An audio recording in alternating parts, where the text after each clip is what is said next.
Olá, queridos irmãos, queridas irmãs, mais uma vez juntos para o estudo do livro Falando com os Espíritos. Esse é o nosso 16º encontro.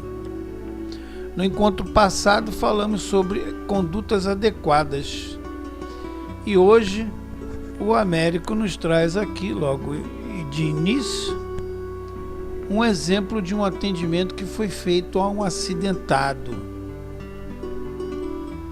E ele relata aqui que o espírito comunicante estava na cena de um acidente de carro e ele estava preso entre as ferragens. E o esclarecedor chegou dizendo que iria tirá-lo dali, sem perguntar se podia ajudar. Segue-se o seguinte diálogo: Ok, vou tirá-lo daí. Você sente dor? Perguntou ele. Sinto um pouco de dor na perna, disse o espírito. Eu vou puxar você devagar e você me diz se dói ou não, correto? Então vamos lá, devagar.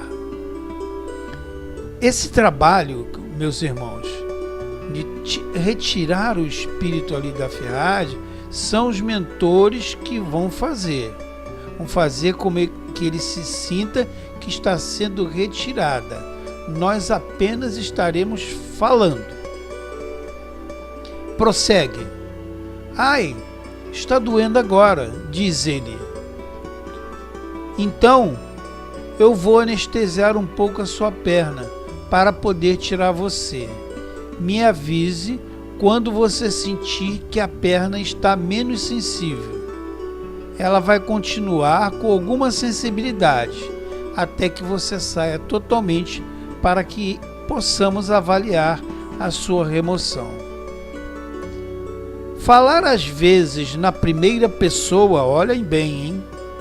Falarem às vezes na primeira pessoa passa a segurança para o espírito de que ele não percebe que está sendo exatamente ele não percebe quem está agindo sobre ele. Como o espírito não dava retorno sobre a ação do anestésico, o esclarecedor voltou a perguntar sobre a dor. E então, como você sente a perna agora? Parece melhor? Vão continuar, bem devagar, e qualquer coisa você nos avise. O espírito não fala nada por alguns segundos e o esclarecedor pergunta: E aí, está sentindo mexer? Eu estou saindo. Então, continuamos com o jeito, assim, devagar. E de repente o espírito diz: Ai, que alívio! Você me salvou. O esclarecedor confirma que ele foi salvo, só não fala de que lado que ele está, é claro, e diz: Como você se sente? E o espírito que deve ele lá responder como ele está se sentindo.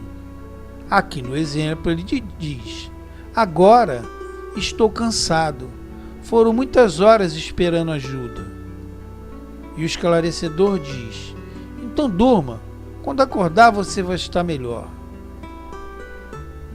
Se repararem, não houve demandas do espírito e do esclarecedor.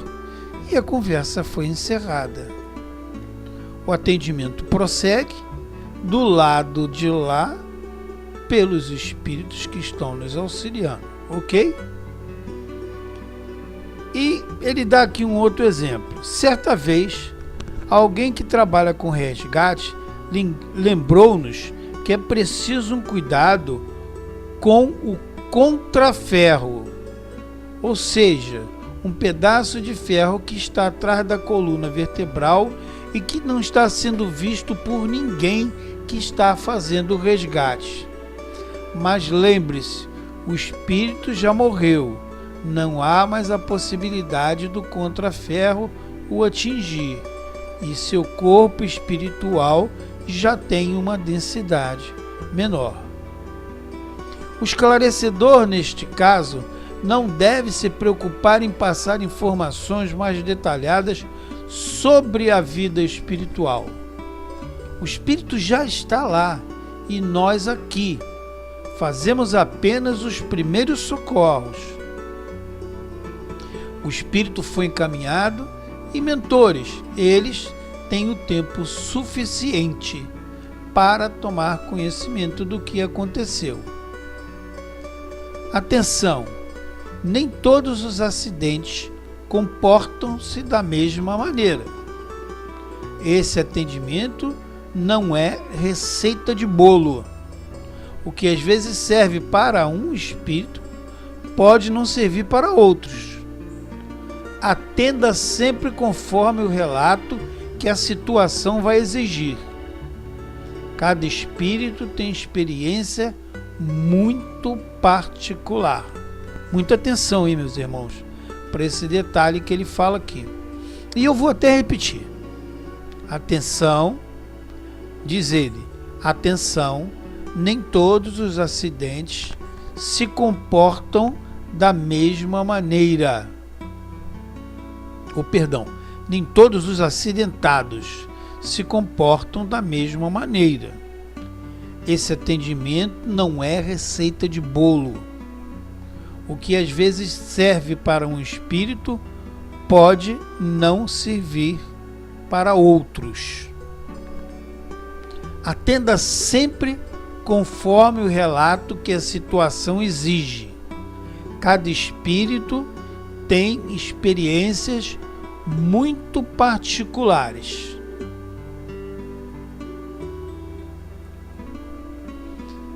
Continua ele aqui dizendo, característica de um espírito que desencarna afogado. Um outro exemplo que ele está dando. Com o pensamento em looping, revivem traumas da morte. O pensamento em círculo fechado dificulta os espíritos saírem dessa condição por si mesmo. Ou seja, o pensamento se repete sempre da mesma maneira, né? Em muitos casos, não ouve direito o que se diz. A aflição, às vezes, é muito grande e já está se repetindo na mente do espírito há horas, dias, semanas, meses ou até muito mais. Nós não sabemos. Dificuldade para respirar. Ele nos traz aqui também essa informação de dificuldades para respirar.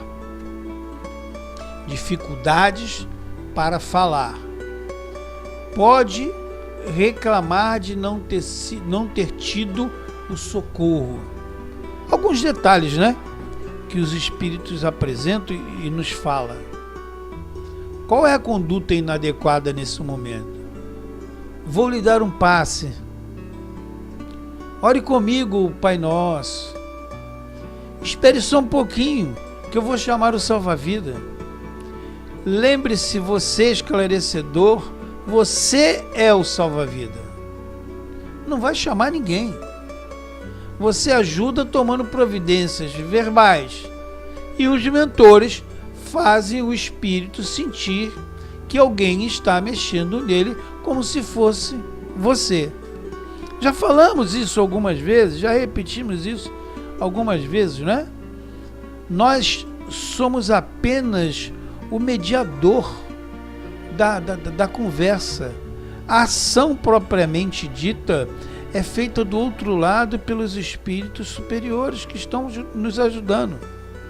Nós aqui estamos apenas mediando esse trabalho, né? Por isso somos médios, aquele que faz a mediação. Quais são as condutas mais adequadas nesse caso de afogamento? Em caso de dificuldade do espírito para falar, o médium deve sinalizar. Deixe claro que você quem vai ajudar. diga que vai envolvê-lo com o braço em torno do pescoço e peça para o espírito confirmar se ele está seguro. Use a técnica da transferência, perguntando ao espírito se ele está se sentindo seguro. Seja firme na forma verbal, sem agressão. Use palavra como quem comanda um resgate e está por dentro da situação, tomando as providências necessárias. Após resgate, coloque-o para descansar. Se não houver mais demanda, aí vamos encaminhá-lo. Se houver novas demandas, atenda, do tipo dores, perguntas ou coisa parecida. Caso não haja mais nenhuma demanda, a gente encaminha o espírito e deixe que os nossos amigos do outro lado façam o restante do trabalho. Ok? Vamos aqui para mais um exemplo para encerrarmos o estudo de hoje. Característica do espírito suicidas indiretos. Repito, suicida indireto. Desejam ainda alimentar o vício. Esta é a única necessidade central que você deve atender. Não se deve dizer que você vai dar a ele o elemento viciante, mas pode lembrar o espírito de que se trata picada de cobra, com o próprio veneno da cobra. Entenderam? Ou seja, ele deve tomar alguma coisa que os mentores vão providenciar que contenha esse princípio de cura. A gente dá o toque, dá a dica que os mentores providenciam lá a medicação para que ele sinta que está começando a ser tratado. Tem a compreensão alterada pelo vício. Às vezes não percebe ajuda. Falam com dificuldades e sonolentos. Aqui os médios sustentadores, ouvindo a comunicação, pode fornecer recursos que ajudem a despertar um pouco mais o espírito comunicante. Quais são as condutas inadequadas neste caso? Culpar o espírito pelo deslize. Jamais façam isso. Desconsiderar as suas necessidades. Em caso de aflição, pedir calma sem parar. Não entrar também junto com ele no desespero, porque não vai nos levar a nada. Nós temos que estar ali fazendo o nosso trabalho, não com frieza, mas com firmeza, sem se envolver emocionalmente. Porque senão, como acontece em muitos casos, eu não vou citar aqui local e nem nomes, mas já vi médios chorarem junto com o espírito. Nós temos que estar agindo aqui, desse lado, como se fôssemos um enfermeiro, um médico, que atua ali com sabedoria, mas sem se envolver emocionalmente com o paciente. Porque senão não vai dar certo, ok? E quais são as condutas mais adequadas? Confirme a existência de remédio e tratamento especializado. Solicite a atenção do espírito para a ação da medicação que vai ser dada a ele. Como a maioria da medicação ela é fluidoterápica, pare de falar e peça para ele ficar atento e relatar as sensações que vai sentir. Mas pare mesmo de falar, senão o espírito não sabe no que ele tem que prestar atenção. Diga que a recuperação definitiva vai depender da vontade dele. Como ocorre aqui no mundo carnal também, não é? Não adianta pegarmos a pessoa e vamos levá-la lá para ela tomar medicação, para ser internada, não. O tratamento só vai dar certo se ele quiser ser tratado, se ele quiser melhorar. Essa é a parte principal, fundamental, para que ocorra de fato uma recuperação, tanto do lado de lá quanto do lado de cá. Fale de ocupações e trabalhos que vão ser verdadeira terapia na sua cura. Não fale de morte, fale da vida. Ninguém morre, a gente só muda de lado. Vamos lembrar sempre disso. Diga que alguém que já passou por isso vai ajudar a ele. Ok? Então, meus irmãos, nós vamos ficando por aqui hoje no nosso 16º encontro. Estamos encerrando, né? O 16º encontro. E em breve estaremos nos encontrando novamente para mais um estudo com alguns exemplos ainda. Vamos ainda continuar dando ainda alguns exemplos de tratamento feito aos nossos irmãos desencarnados, ok? Muita paz em seu coração, Deus em seu coração. Fiquem com Deus. Até o nosso próximo encontro. E não se esqueçam, Espiritismo sem estudo é Espiritismo sem qualidade. Um forte abraço. Até o próximo encontro. Tchau, tchau, tchau.